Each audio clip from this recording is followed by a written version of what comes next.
Hello दोस्तों, आप लोग को एक बहुत सुंदर सी सावन की कजरी गीत सुना रही हूँ। कैसा लगेगा कमेंट करके बताना और लाइक सब्सक्राइब भी करिएगा। और पति पत्नी की गीत है, सुनिएगा। नोक झोंक कैसा लगेगा कमेंट करके बताइएगा। हरे राम सावन में सावरिया जाले नैहर रे हरी। हरे राम सावन में सावरिया जाले नैहर रे हरी। जब तू ही संवारो हो जइबू नाई हरवा हो रामा, जइबू नाई हरवा हो रामा। हरे राम हमारो जेवनवा के बा नैहर रे हरी।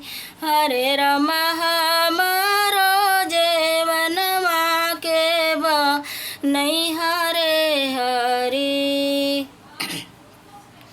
माई तुहरी घर ही हो राजा, बहिना तुहरी घर ही हो रामा, बहिना तुहरी घर ही हो रामा। हरे राम भौजी जेवनवा तोहर बा नैहर रे हरी। हरे राम भौजी जेवनवा तुहर बा नैहर रे हरी। माई मोरी अनहरी हो दाना, बहिना सासु रही हो रामा, बहिना सासु रही हो रामा।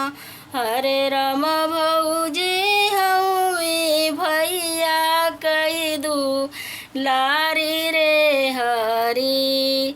हरे राम भौजी हमी भैया कही दू लारी रे हरी।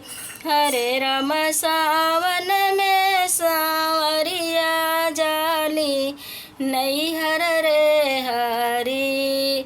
हरे राम सावन में सावर